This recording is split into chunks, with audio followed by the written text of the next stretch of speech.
Welcome back, and thank you for tuning into Midnight Affairs Tales. We appreciate every single one of you.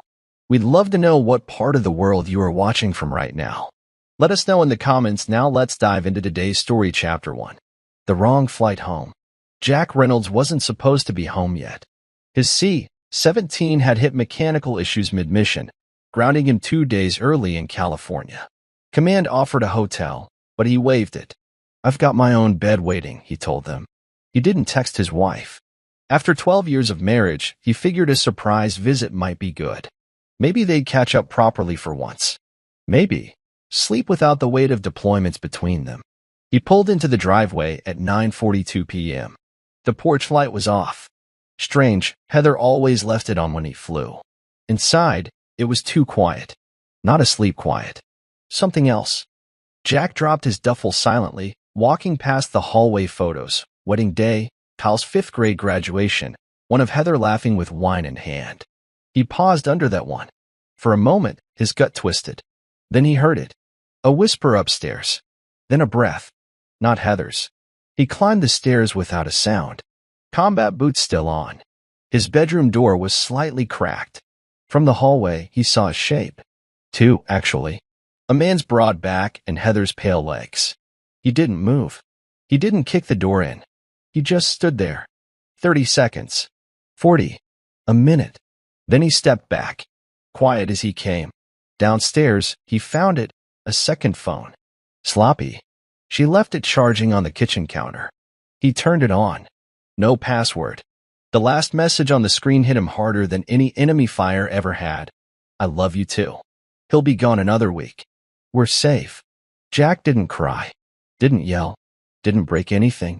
He just turned off the phone, slid it into his jacket, and whispered to the dark, "You think so? Hey, just want to speak from the heart for a second. I've been working really hard on both my channels, writing, editing, everything by myself. And trust me, I'm not a professional. I'm learning as I go.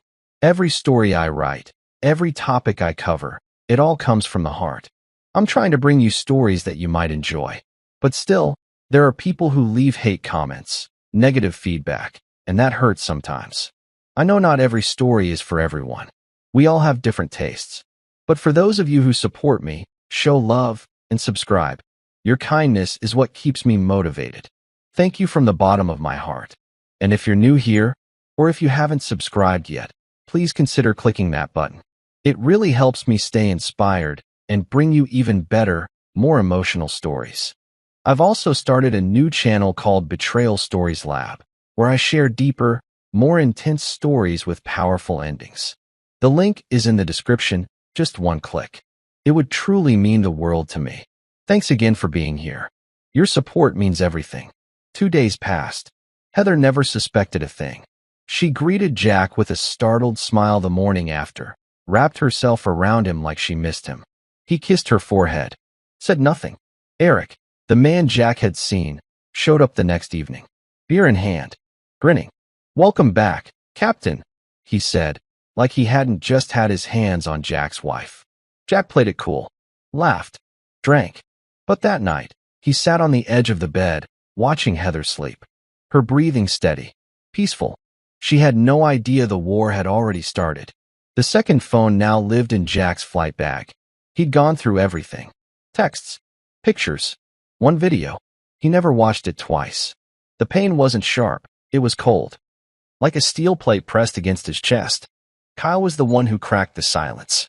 He found Jack in the garage, sitting on the floor, staring at a half-dismantled engine block. "You found out, didn't you?" Kyle asked. Jack blinked. "What?" Kyle leaned against the doorframe, his voice calm, steady. "About Mom. Eric, I've known since April. That's when the floor truly dropped out." Kyle walked in, sat beside him, and pulled out a USB drive. Screenshots, messages, GPS logs. "I didn't know if I should show you, but now you know." Jack looked at his son. 17. Too sharp for his age. And too damn loyal. "Why didn't you tell me sooner?" Jack asked. Kyle didn't flinch. "You were at war. I didn't want to ruin your focus. But now, maybe we fight this one together." Jack exhaled. Slow. Heavy. For the first time in days, he felt something other than numbness. "All right," he said. "Let's burn their world down." The plan didn't start with rage. It started with silence. Jack moved like a ghost in his own house. Heather went about her days, yoga, PTA meetings, calls with clients, never once catching the deadness in his eyes. Cal played along too. No outbursts. No cold shoulders. Just quiet, calculated normalcy. By the end of the week, Jack had a spreadsheet. Every time Eric came over. Every suspicious withdrawal from their joint account. Every private message Heather swore didn't exist. Then came the bombshell. Kyle had planted a motion-activated recording app on Heather's MacBook months ago, just in case. And in one of the clips, plain as day, Eric said, "The money's moving through clean channels. She'll never suspect you're laundering anything." Jack froze. Money? Laundering? This wasn't just betrayal. It was something else. Something bigger. Jack looped in an old Air Force buddy, Briggs, now working in cyber investigations. He sent him a flash drive. "No names yet," Jack said on the call. "Just tell me if the data leads somewhere." Dangerous. That night, Jack sat by the fire pit, Kyle beside him. "Think she knows we're on to her?" Kyle asked. Jack shook his head. "She still thinks we're asleep." Kyle watched the flames crackle, then said quietly, "She's not going to get away with it, right?" Jack looked up at the stars, face lit orange by firelight. His voice was low, sure. "No, son. She's going to get exactly what she earned." Friday night. Heather set the table like nothing was wrong. Wine glasses, candlelight, napkins folded just the way Jack liked. It was her "we're a happy couple" routine. Jack let her play her part. But Kyle noticed everything. The small tremor in her hand as she poured the wine. The fake laughter. The eye flicked toward the hallway every time a phone vibrated. Then came the knock. Eric walked in like he owned the place. Button-up shirt, Rolex gleaming, and that phony, "I'm family" grin. "Hope I'm not crashing anything," he said, stepping inside with a bottle of bourbon. Jack smiled. "You always bring good whiskey. Sit." Dinner was an act. Heather did most of the talking, spinning stories about real estate leads and local fundraisers. Jack nodded along, tossing in just enough small talk to sell the scene. Kyle sat quiet, watching them both. He wasn't playing dumb, he was recording again. A small mic taped under the table picked up everything.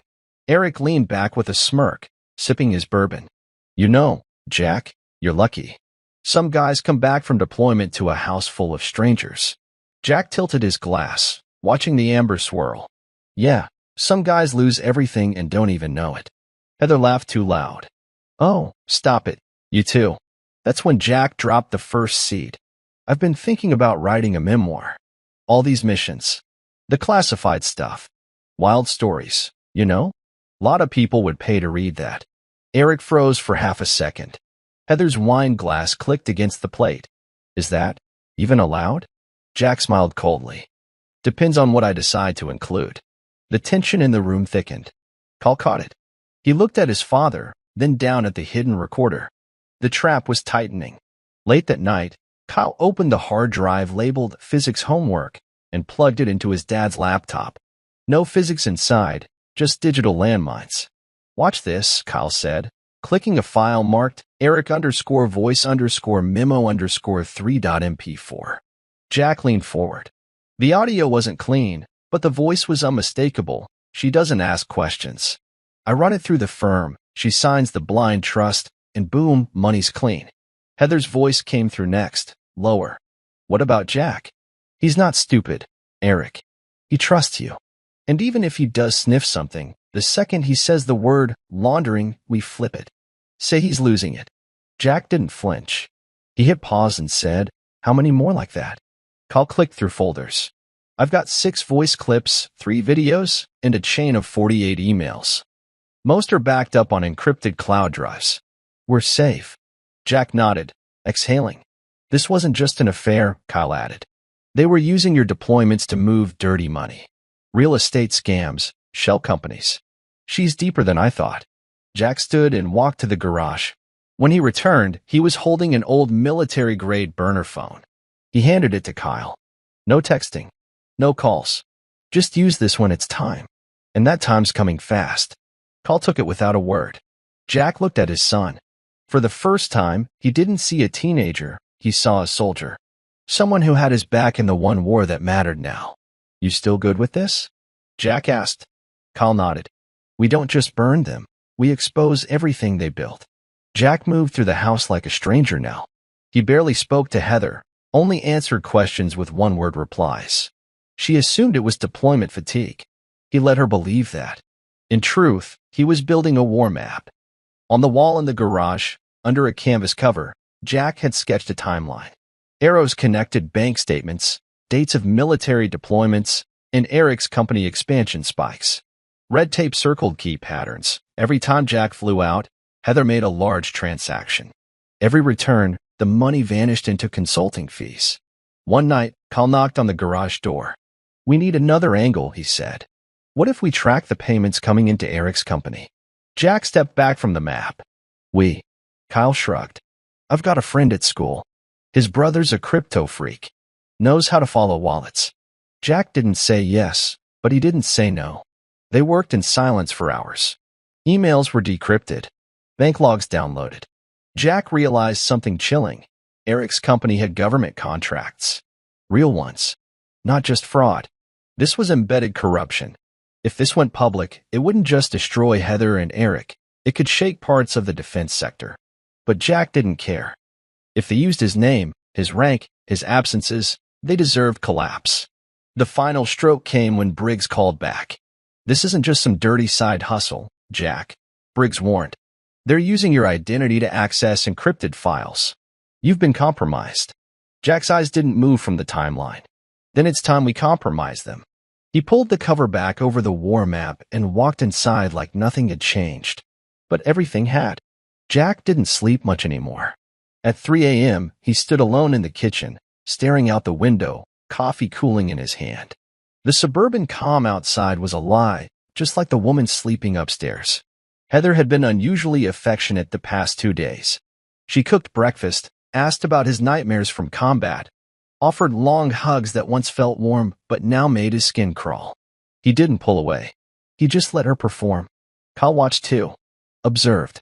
Not just Heather, but how Jack was changing. You're not the same, Kyle said that afternoon as they worked on the truck. It's not just about her cheating. You're colder. Jack wiped grease from his fingers and met his son's eyes.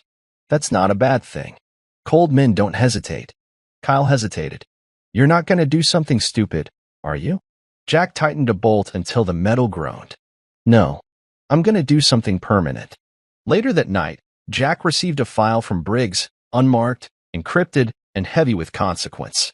Inside was a list of Eric's transactions, contractor payments, wire transfers to offshore accounts, and links to shell companies that matched Heather's real estate ventures.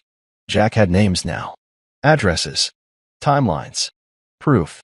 He clicked through until one folder stopped him cold. It was labeled Warden Black_op. Jack opened it. Dozens of classified briefings. Maps of overseas raids. Coordinates.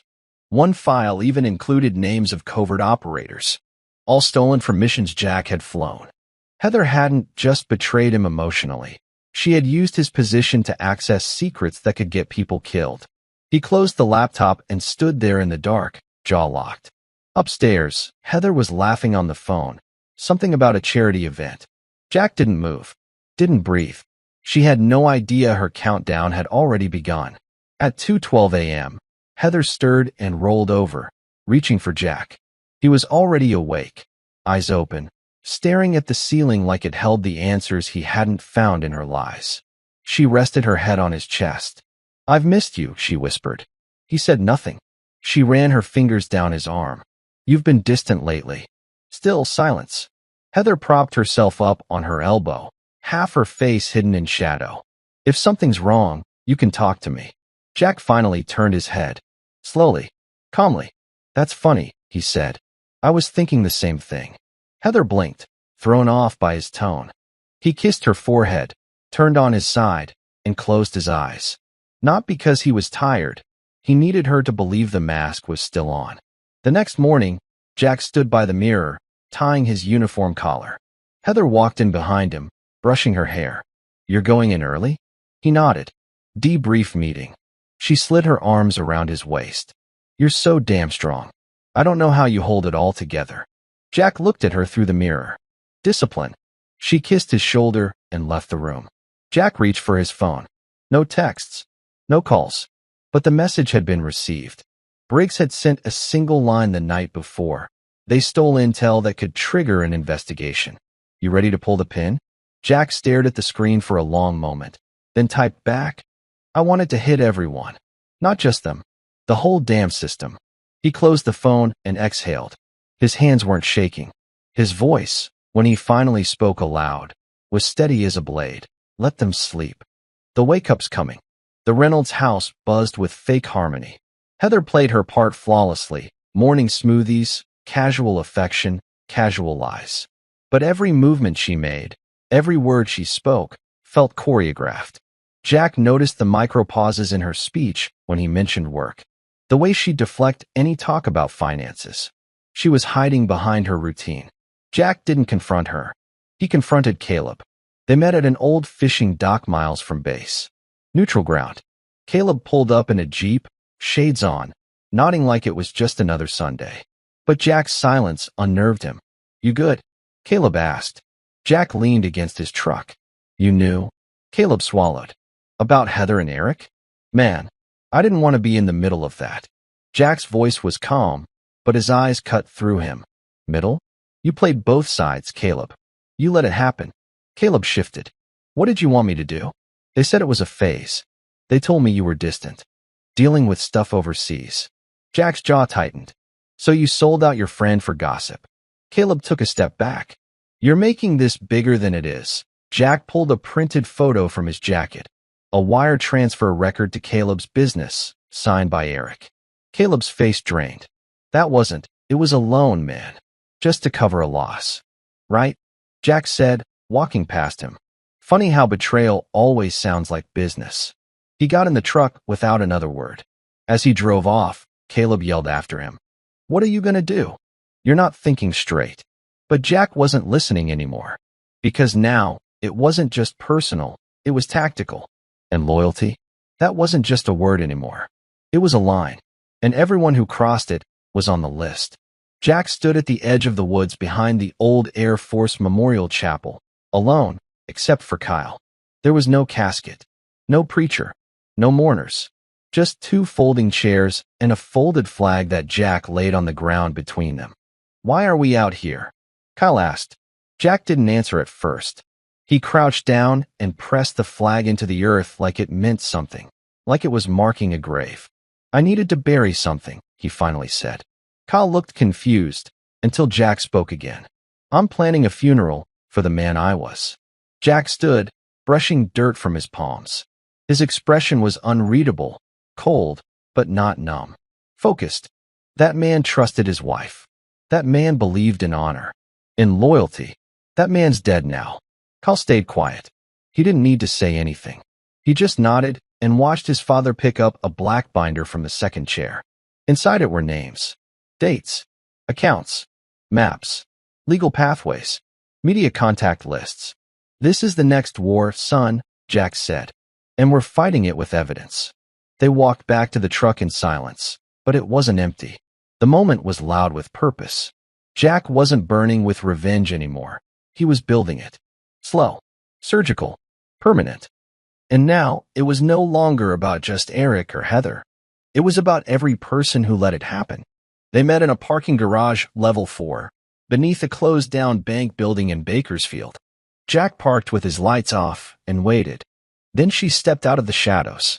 Camila Park, ex-military beat reporter, blacklisted for exposing fraud in a defense contract 3 years ago. You're the source? She asked, sliding into the passenger seat. Jack handed her the drive. Eric Vance, defense contractor, laundered funds through my wife's real estate business. While I was flying combat missions, they used my clearance to access classified intel. Camila didn't blink. She was already scanning the folder structure on the flash drive. Do you have anything that ties this to active government contracts? Jack tapped the steering wheel twice. Section 3. Look at the payments tagged Warden Black _op. She clicked. Then her eyes narrowed. Oh hell, That's procurement data from 3 secure installations.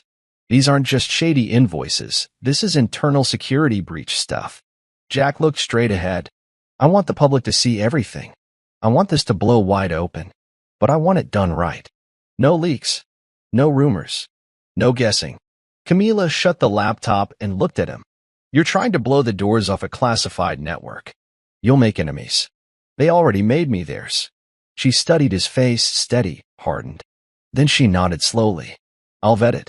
I'll go dark for 2 weeks. When this hits, you'll feel it shake. Jack didn't say thank you. He just reached for the gear shift. 2 weeks, she repeated as she stepped out. He drove away without looking back. Behind him, the city lights buzzed like static. Ahead of him, the storm was brewing and he was steering straight into it. 3 nights later, Kyle walked into Jack's study with a laptop under his arm. I was going through Mom's cloud backups, he said, carefully. There's a deleted folder she didn't scrub right, buried under a home remodel subfolder. Jack turned away from the war map wall. Show me. Kyle opened the screen and clicked through the folder tree. Inside were screenshots of email exchanges between Heather and someone named Colton Ames, a name Jack recognized. Ames was a senior logistics officer at Dover Air Force Base. Deeply connected. Ruthless. Jack scrolled through the messages. Colton, you're protected as long as he's overseas. Once the files are passed, you and Vance vanish clean. Heather, Jack smart. Too smart. If he starts digging, we blame stress. PTSD. Anything but the truth. Jack read the words again, slower this time. His hand tightened into a fist. They had built a whole plan around his absence, weaponized his silence, his service, his sacrifice. They weren't just cheating, Jack muttered. They were erasing me. Kyle watched him carefully. Dad, you okay? Jack shook his head. No, but I'm ready. He printed out the emails and placed them in the growing binder. Each document was now a piece of ammunition. This isn't just about revenge anymore, Jack said. This is about exposing the people who bet everything on the idea that I'd never come home. He looked up at Kyle. We're not just going to burn them. We're going to make them beg for the match. Kyle nodded, eyes lit with grim fire. The line had been crossed. Now they weren't just pushing back. They were going to bring it all down. The restaurant was upscale, private booths, dim lighting, the kind of place where secrets lived in corners and lies were plated with garnish. Heather walked in wearing red, hair done up, smile like nothing in the world could touch her. Eric was already there, sipping something neat, looking around nervously. He stood when he saw her, tried to kiss her. She turned her cheek instead. You said it was handled, she whispered through her teeth as they Saturday, but there's a reporter digging now. Camila Park. I saw her name on a burner alert. Eric looked like he'd aged 5 years in 2 weeks.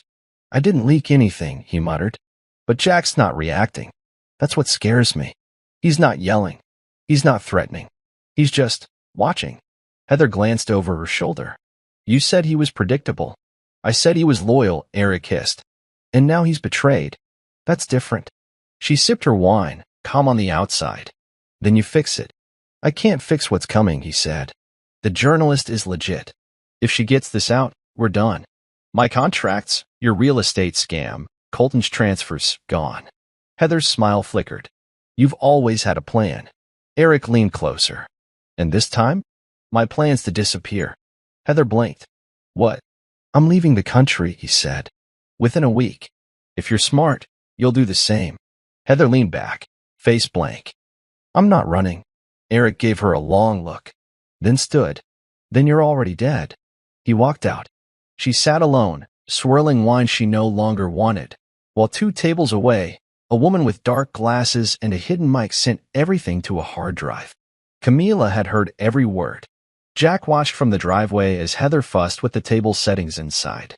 She was hosting a backyard wine night for her inner circle, the same neighbors and PDA friends who'd played blind when the affair was in full swing.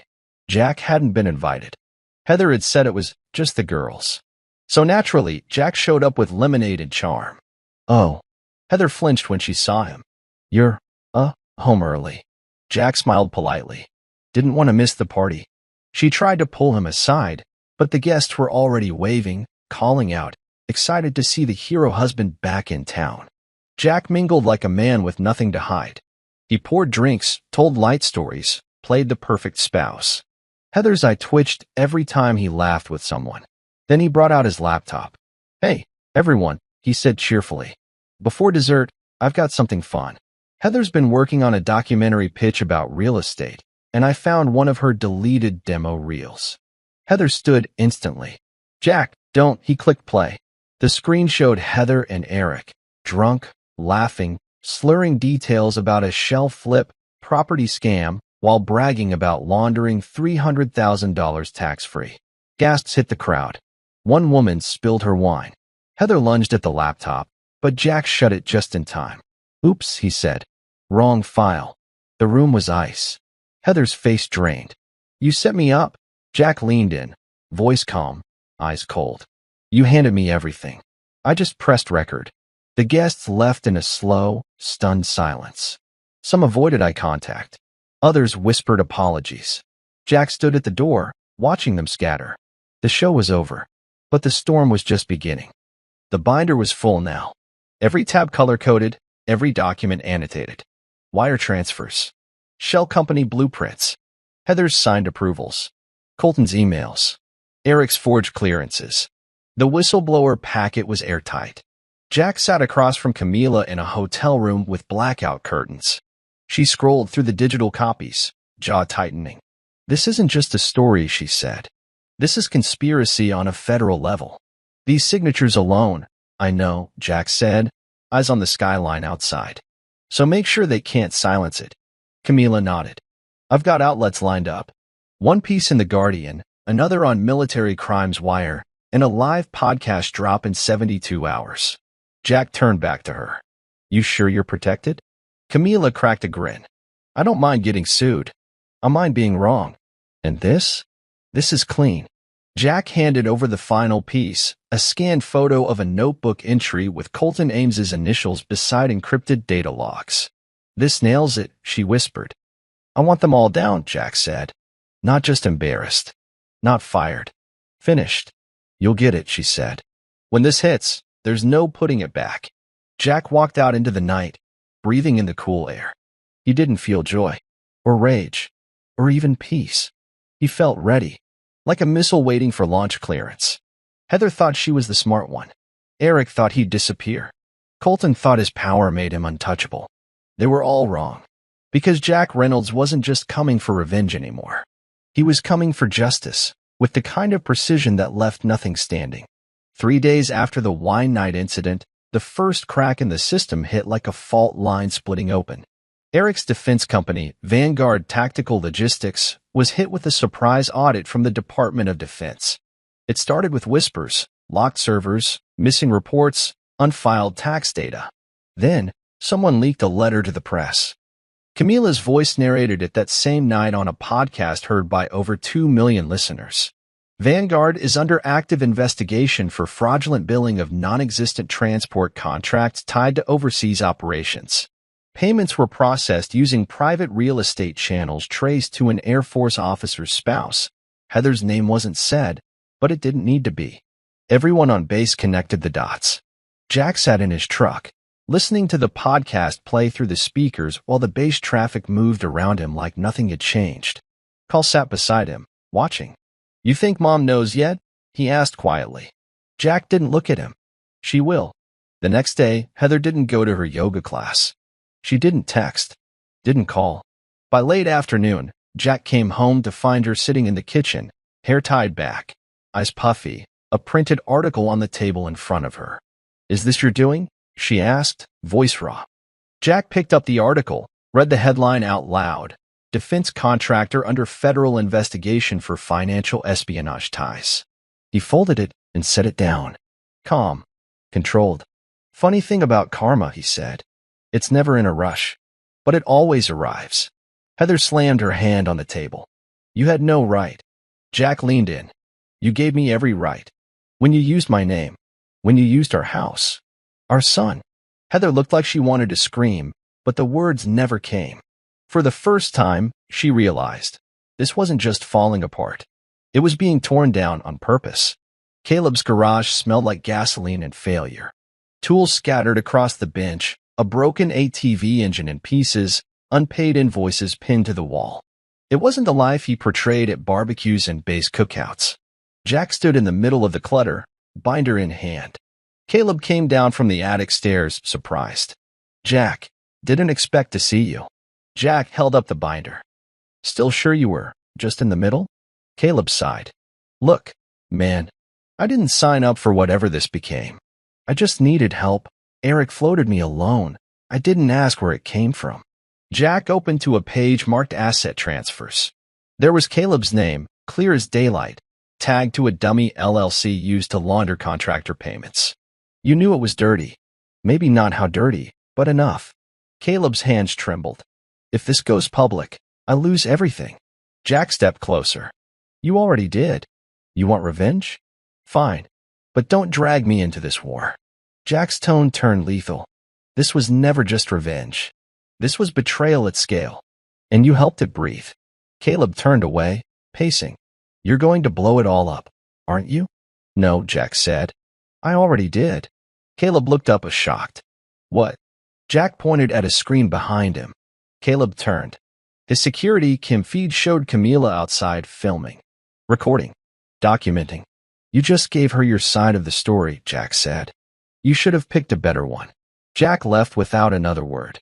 Behind him, Caleb crumbled into the nearest chair. In that moment, it hit him. He was no longer just a bystander. He was a co-conspirator, and there was no one left to blame. Kyle found it by accident. He was searching an old drive labeled Family Videos, 2016, looking for footage of a birthday party to bury under layers of fake nostalgia on social media. Something to make it look like things were normal. Instead, he found a file named h_trip.mov. It was from 5 years ago. A grainy phone video. The camera wobbled as it recorded Heather and Eric in a hotel room. Heather held the phone. Eric was half-dressed, laughing, drink in hand. "Say it again," Heather whispered behind the lens. Eric winked. "You're my real home. Jack's a good soldier, but this is real." They both laughed. Kyle hit pause. He didn't breathe for a full 10 seconds. The rage didn't come in screams. It came in silence. He walked out to the garage where Jack was organizing files. "I found something," Kyle said, voice low. Jack looked at his son's face.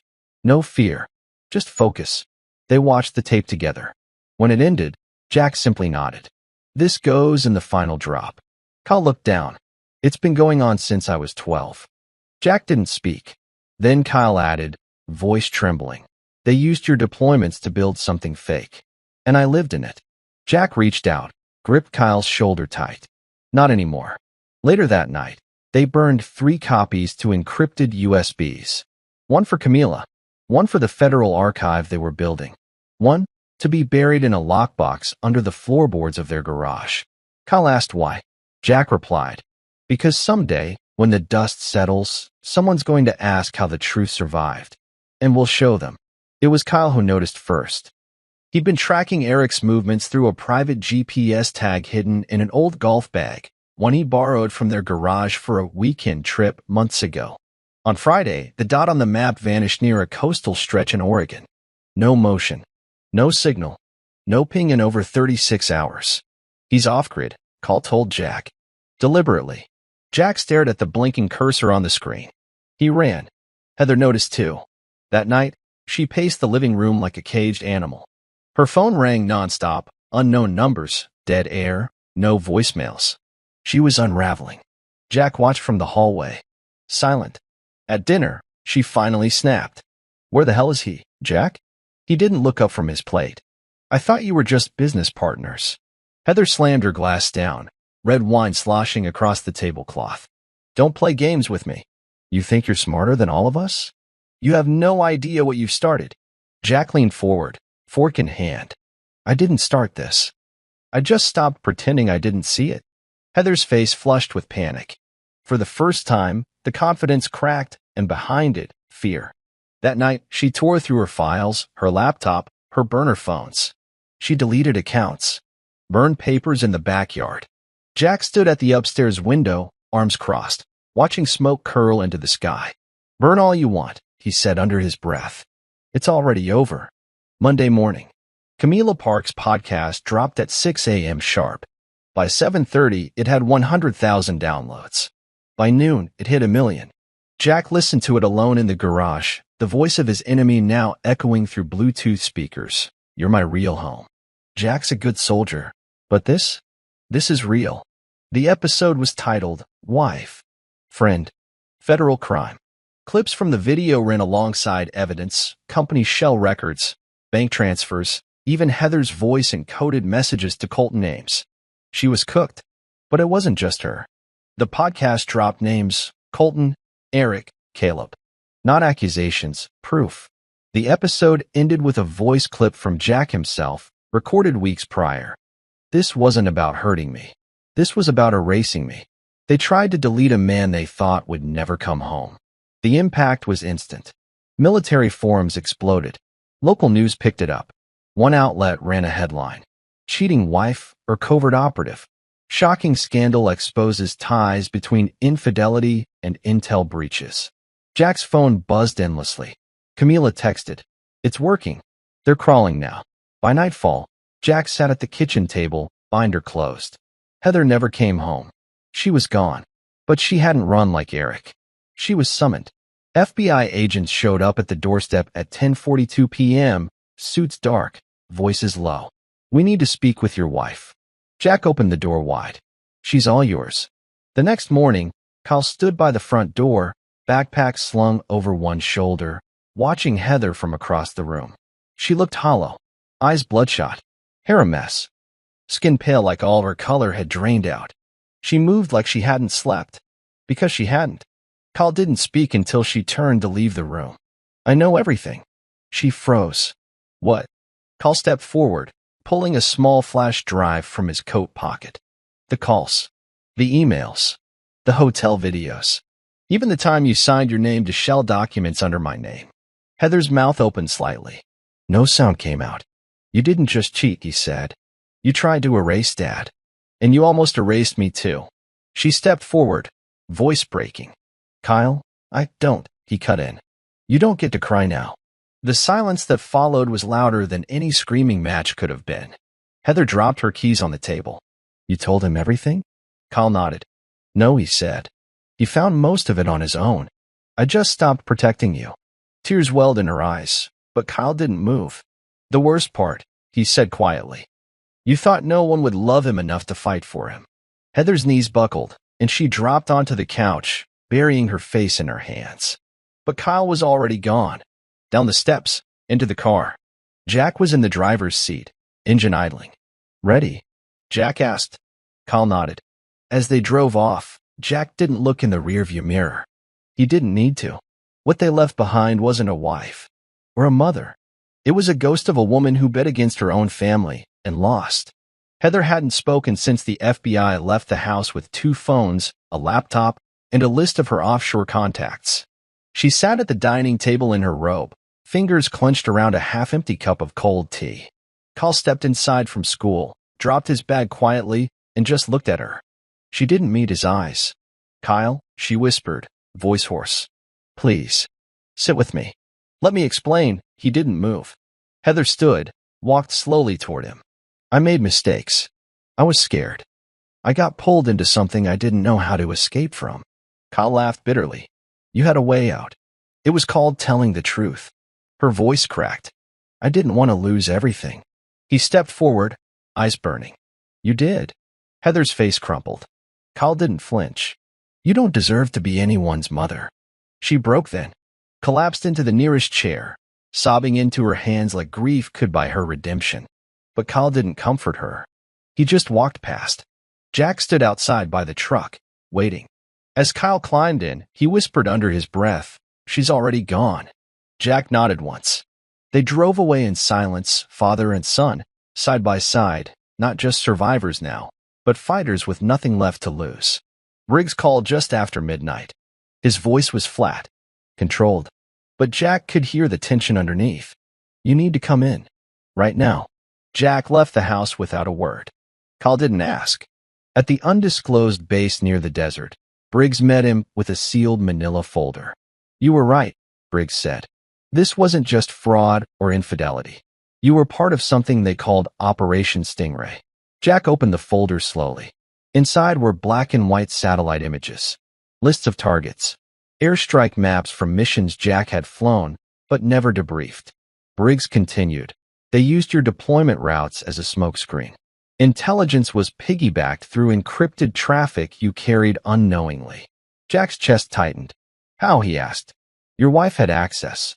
She was connected to Colton Ames and a procurement cell that was leaking intel through backdoor vendor contracts. Jack stared at the images. Red marks on buildings he remembered. Civilian targets. Non-cleared zones. You're telling me I flew cover for a black market op? Briggs nodded grimly. Jack closed the folder. This isn't just a family betrayal, he said. This is treason. And the worst part, Briggs added, they're still cleaning house. 2 agents already dead in accidents. We don't think Heather was working alone anymore. Jack's jaw clenched. He had dug to destroy a marriage. But now he was standing at the edge of a covert battlefield. And his name was all over it. Camila met Jack in a remote cabin in the mountains. No cell signal. No Wi-Fi. Just a fire and 4 files laid out across a wooden table.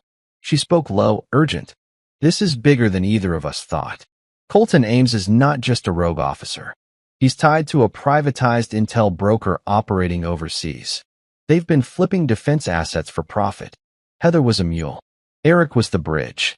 Jack's fingers hovered over the files. One had Heather's name on the cover. She knew, he said quietly. She used me. My missions. Camila nodded. And she's not talking. She's trying to negotiate immunity. Jack's hands curled into fists. No, she's naming others, Camila said. But she's spinning herself as a victim, claiming coercion, threats, fear. Jack shook his head. She was never afraid. She was greedy. Camila slid over the last folder. Inside were printed transcripts from calls intercepted 2 years ago. Heather. Colton. Eric. He's gone 6 months this time, Heather said on the line. That gives us room to push 3 more routes. If we ghost him right, Colton added, we can make it look like a rogue asset leak. Blame the foreign end. Jack closed the file. Camila's eyes were locked on him. What are you going to do? He looked at her, voice steady as steel. No deals. No immunity. I want them all exposed. Not just ruined, convicted. Camila sat back slowly.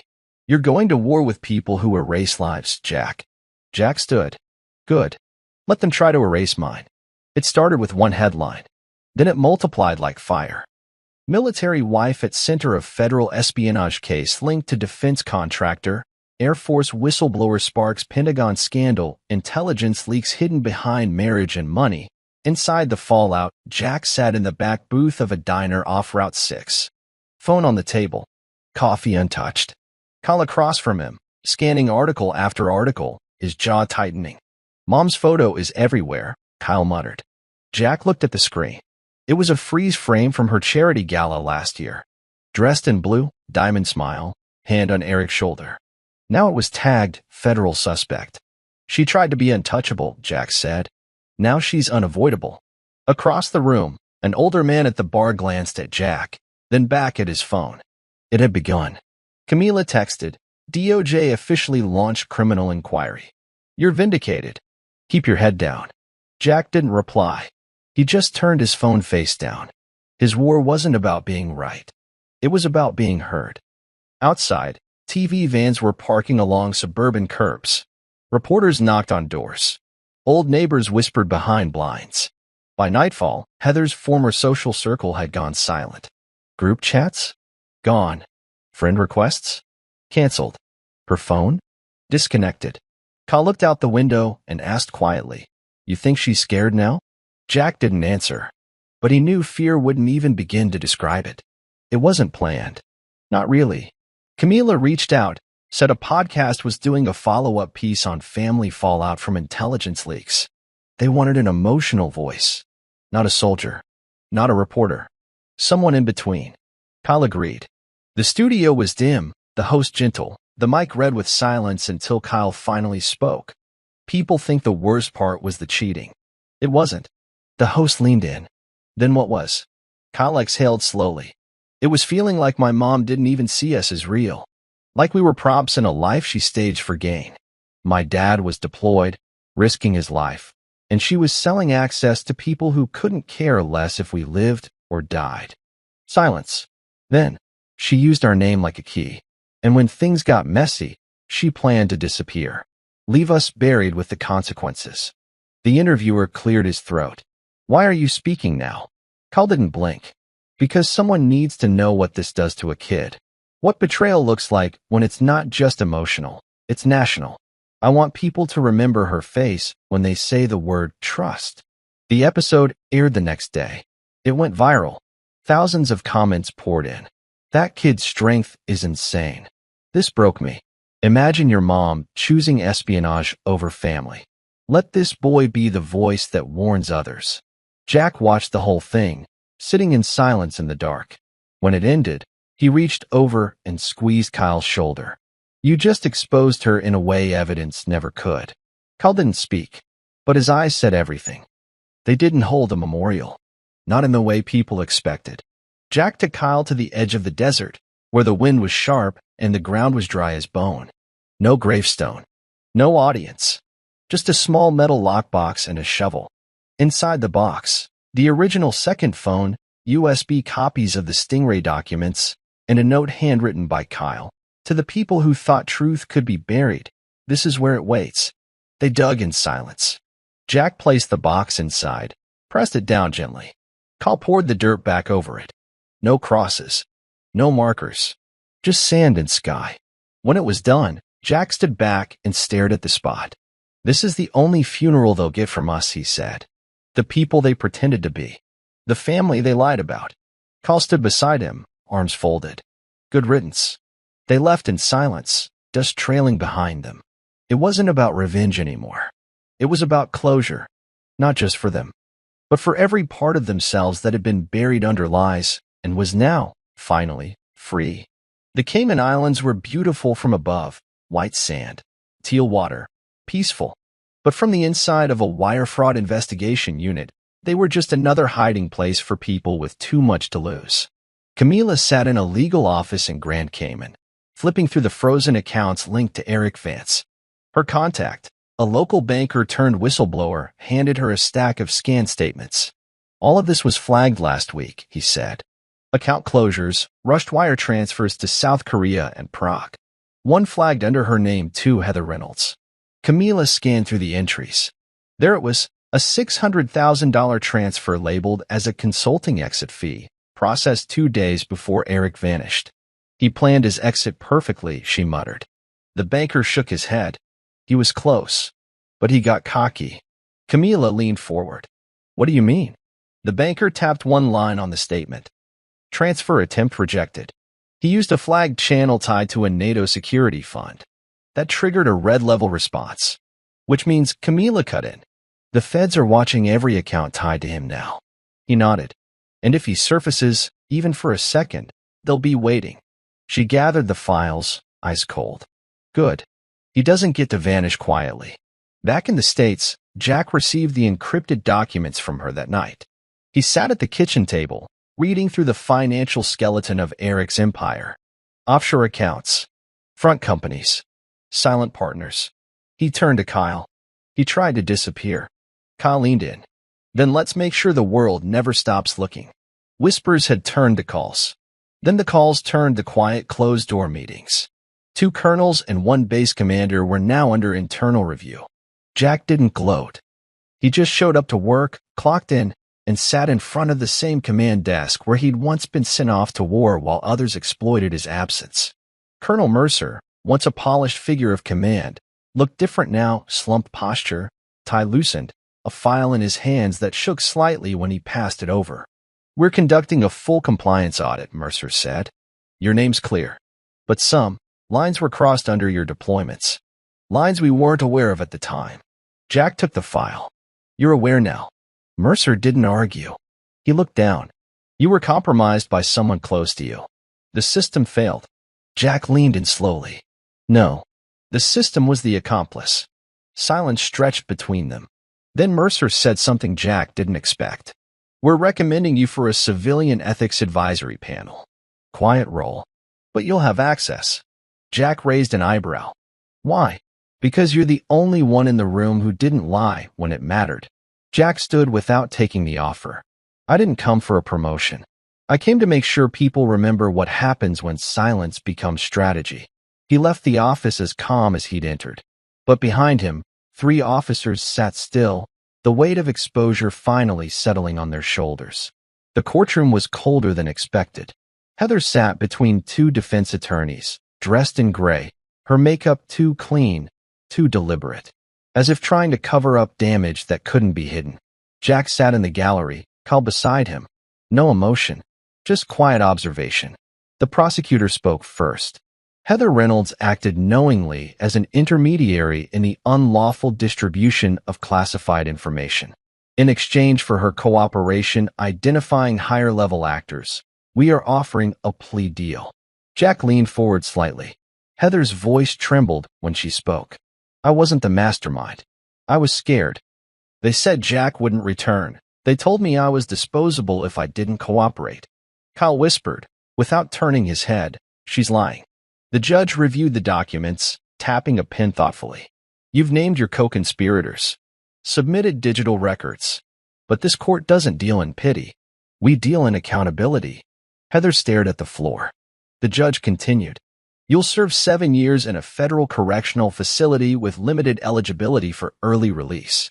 You will surrender all assets, and you will testify in open court against Eric Vance and Colton Ames. Heather blinked rapidly, holding back tears. Yes, Your Honor. Jack stood and walked out before sentencing ended. Kyle followed. Outside, the wind cut through them, sharp as glass. 7 years, Kyle muttered. That's all she gets? Jack looked straight ahead. She's not getting 7 years, he said. She's getting a lifetime of silence. That's worse. It arrived 2 weeks after the hearing. Plain envelope. No return address. Just his name. Kyle opened it slowly, hands steady, knowing who it was from before he even unfolded the paper. It was from Heather. The writing was clean, neat, his mother's handwriting. I know you may never forgive me. I don't deserve it. I watched you grow and still let myself become someone you'd have to recover from. You were the only thing that felt real while I was lying to everyone else. If there's any part of you that still sees me as a mother, please remember the good years, not the worst ones. Kyle read it twice. Then he walked into the backyard, struck a match, and held the flame to the edge of the paper. He watched it curl and blacken, the handwriting vanishing line by line. Jack stood on the porch behind him, watching quietly. Kyle didn't say anything. He didn't have to. He let the ashes fall into the wind and turned away. The letter was gone, and with it, the last thing tethering them to a life built on a lie. The house was almost empty now. Rooms stripped bare. Photos gone. Closets hollowed out like the past had been vacuumed out. All that remained were echoes, memories stitched into drywall and dust. Jack stood in the kitchen, staring at the empty countertop where Heather once arranged her wine bottles, laughing into the phone like nothing was wrong. Kyle was upstairs, boxing the last of his childhood books. It didn't feel like moving out. It felt like leaving a graveyard. Jack picked up the small key from the counter, the lockbox key, the one they had buried in the desert. He slid it into his pocket, just in case. The walls felt colder now, like even the paint didn't want to stay.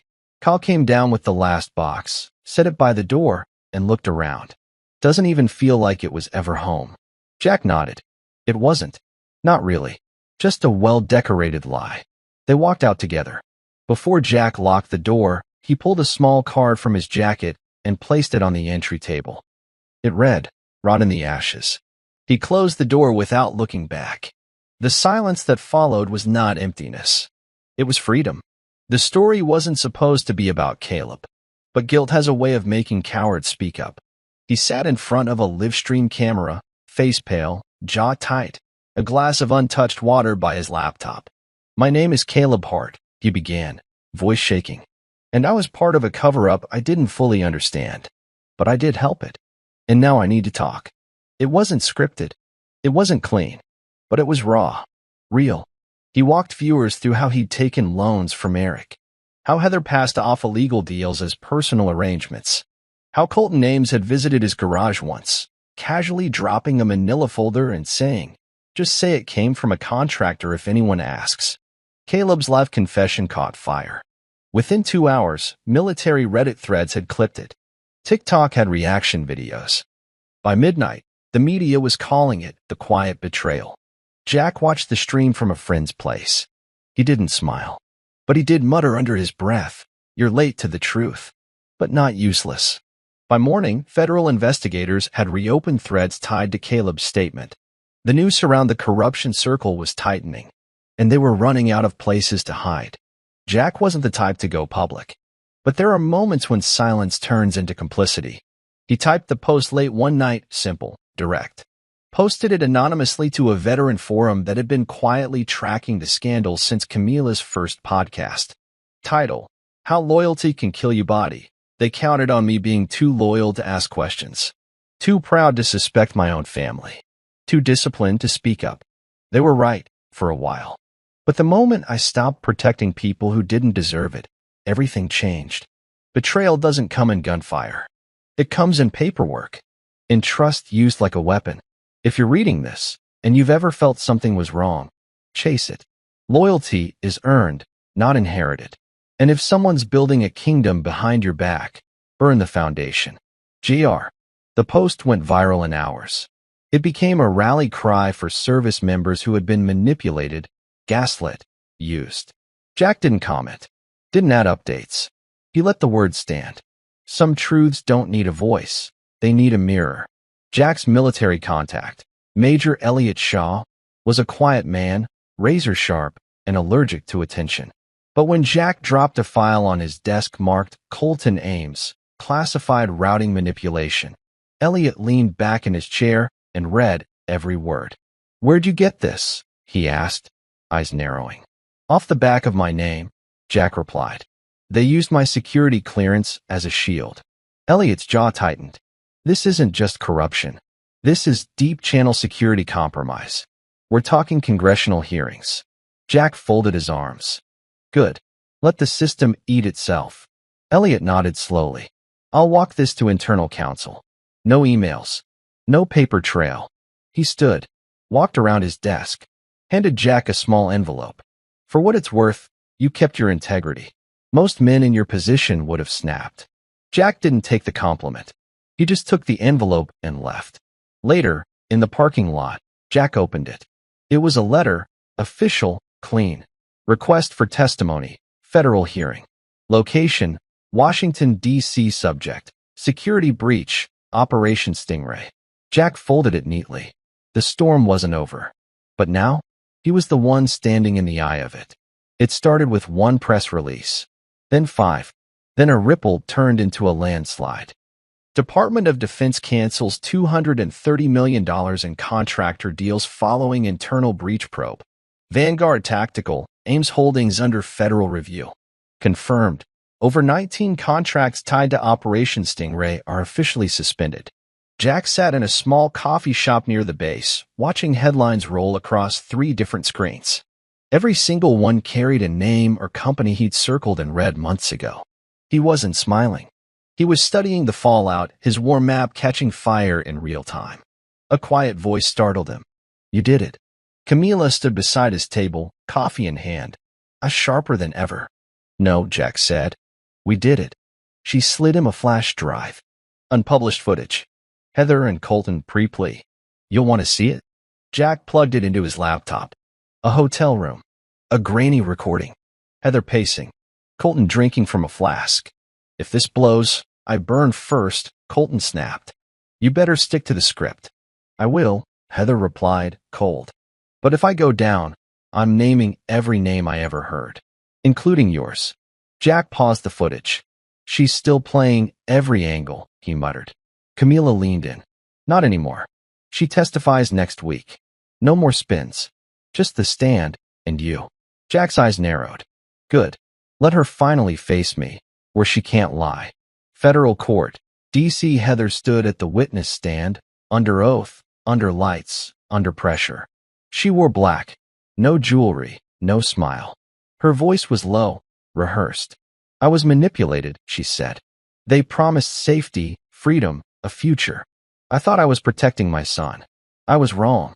Across the room, Jack watched her. Not with anger. With silence.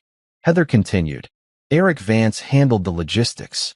I signed forms under pressure. Colton Ames controlled the routing. Jack, he never knew. He was collateral. A senator leaned forward. Did you ever try to stop it? Heather hesitated. Then, no. Kyle watched from the side row, jaw tight. Heather added, I didn't think it would go this far. I was selfish. I betrayed the one person who would have died for me. Jack didn't blink. Later, in the hallway, she approached him slowly. I didn't expect you to be here. Jack's voice was cold steel. I promised I'd see it through. She looked at him, searching for something pity, pain, maybe a trace of what used to be. But Jack had none of it left. You wanted a clean story, he said. This is your ending. Own it. He walked away, and Heather was left standing, finally exposed, finally powerless, finally alone. 2 days later, Jack received a message. Heather requested a final meeting. He didn't owe her anything. But closure wasn't about her. It was about ending what she started. They met in the visitor's room at the federal holding facility. No glass between them, just distance. Heather looked smaller now, like the walls had stripped her clean. I don't expect forgiveness, she said, but I need you to know. I still loved you, even when I lost myself. Jack leaned forward. You didn't lose yourself. You sold yourself. She swallowed hard. I know. Silence. I never planned to destroy you, she whispered. Jack stared at her. You didn't. You exposed me to who you really were. And I rebuilt everything from there. Tears fell, quiet and steady. He stood to leave. This is the last time we speak, he said. She nodded, almost grateful. As Jack turned away, she whispered, Is Kyle okay? He paused. Just once. He's everything you'll never be again. Then he walked out. The door clicked shut behind him. And Heather Reynolds stayed behind, just another name in a list of people who gambled loyalty for greed and lost it all. Weeks passed. The media firestorm cooled. Headlines turned elsewhere. But the impact remained. Jack returned to base for the final time, not to fight, but to hand in his uniform. It wasn't a grand ceremony. No medals. No salutes. Just quiet nods from people who now saw him not just as a pilot, but as a man who had burned corruption to the ground and walked away with his soul intact. He walked the halls where he once heard whispers. Now? Just respect. Kyle waited in the car outside. A small duffel bag in the back seat. College brochures in the glove box. Ready? He asked as Jack slid in. Jack looked one last time at the runway. Yeah, I've finally landed. As they pulled out, the gate guards nodded. And for the first time in years, Jack Reynolds left base not as a soldier of war, but as a survivor of betrayal. And a man who turned revenge into legacy. The old house had already been sold. A young couple had bought it online, unaware of the history layered beneath the hardwood floors and behind freshly painted walls. Jack stood on the sidewalk one last time, arms crossed. The real estate agent had left the front door open. He didn't step inside. He didn't need to. Memories hung in the air like ghosts, Heather laughing in the kitchen, Kyle learning to ride a bike on the driveway, birthday candles blown out in a dining room that never told the truth. Kyle stepped beside him, holding a brown envelope. Should we? He asked. Jack nodded. Together, they walked around the side, past the garden Heather never kept, to a small stone pit where Jack used to burn dead brush. Kyle opened the envelope. Inside, a printout of Heather and Colton's leaked transcript, Eric's arrest photo, a copy of the plea deal, and a page from the war map. The first one, the beginning. They tossed them in. Jack lit the match. The paper caught instantly, curling, blackening, vanishing. Kyle watched the flames rise. You ever think we could have saved it? Any of it? Jack's voice was low, even. No, because we were never the ones breaking it. They stood there until the last ember dimmed. Then they turned and walked away. They didn't just leave a house behind. They buried the version of themselves that tolerated silence. It wasn't supposed to be emotional, just a stage, a handshake, a cap toss. But when Kyle's name echoed through the gymnasium and he stepped forward in his robe, something shifted. Jack stood in the back, not near the cameras, not in the crowd, just watching. Kyle's walk across the stage was steady, proud. He wore a pin on his sash, a small silver eagle. Not military issued. Custom. It read, "Truth wins." He received his diploma. He didn't look to the ceiling or the crowd. He looked straight at the exit. Jack met him outside, past the lines of hugging families and selfies. Kyle pulled off the gown. "They offered to let me give a speech," he said. Jack raised an eyebrow. "Why didn't you?" Kyle shrugged. "Didn't need to say anything. I lived it." Jack nodded, then handed him a letter, envelope sealed. Kyle opened it. Inside, a handwritten recommendation, addressed to the Cyber Defense Division, Washington, D.C. Kyle looked up, stunned. "You serious?" Jack smiled. "They owe me. I told them if they want to fix the system, they'd better start with someone who actually lived through its worst." Kyle folded the letter, swallowed hard, and said, "I won't waste it." "You never have," Jack replied. They didn't celebrate with streamers or confetti. They drove home in silence. But the silence wasn't heavy anymore. It was full of what's next. The orders weren't military this time. They came in a clean envelope. Government seal. No drama. Jack Reynolds, advisor, National Ethics and Oversight Panel, Intelligence Division. A quiet role. Minimal exposure. No cameras. Just the chance to oversee, audit, and flag behavior before it turned into betrayal. He accepted without hesitation. The office was small glass walls, 2 rooms, 1 window that looked out over a city that had once buried his name under silence. Now, he was the one turning on the lights. The job wasn't glamorous. Paperwork. Internal hearings. The occasional closed-door session with young agents and command officers. But it was exactly what he wanted: control, oversight, prevention. One afternoon, a junior analyst asked him, "How did you end up here?" Jack didn't look up from the file in his hands. "Someone underestimated how far I'd go for the truth." Later that night, he sat on the balcony of his new apartment. Nothing fancy, just clean air and peace. Kyle texted a photo from DC orientation, a selfie with his new team. Jack smiled for the first time that day, not because it was over, but because it didn't beat them. And that was the revenge he never planned, but always needed. The cover was matte black. No author photo. No flashy blurbs. Just 4 words in gold foil across the front. He came home early. Jack never meant to write a book, but the publisher insisted. Camila helped ghost the first chapters. Kyle proofread every draft like it was classified intel. The story wasn't just about Heather, or Eric, or the sting operations and betrayal. It was about what betrayal steals and what fighting back gives back. When the book dropped, it didn't explode. It built. Veterans forums shared it. Book clubs picked it up. Podcasts reviewed it. Survivors of betrayal, military, civilian, relational, quoted passages. They didn't just underestimate me. They mistook my silence for surrender.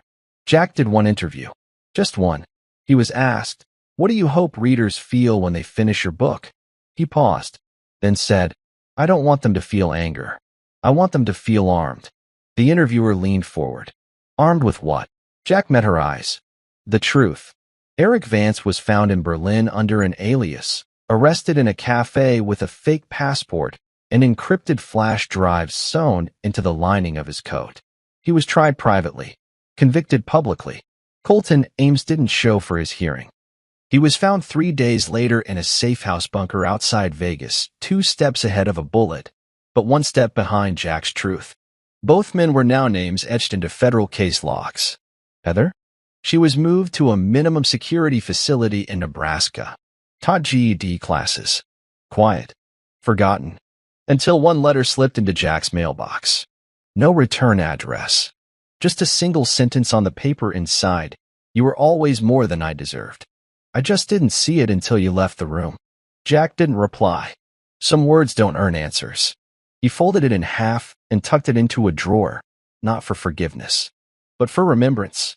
Because this story wasn't just about revenge. It was about never becoming the thing that broke you.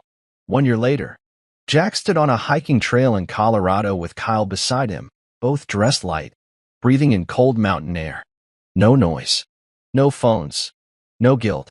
Just sky. "Funny," Kyle said. "After everything, this is how it ends?" Jack looked out over the ridge, sunlight kissing the cliffs. "This isn't the end," he said. "It's just the part where we stop surviving and start living." Cal nodded, tossing a rock off the cliffside. "Think she ever understood what she destroyed?" Jack shook his head. "Doesn't matter anymore. We didn't let it destroy us."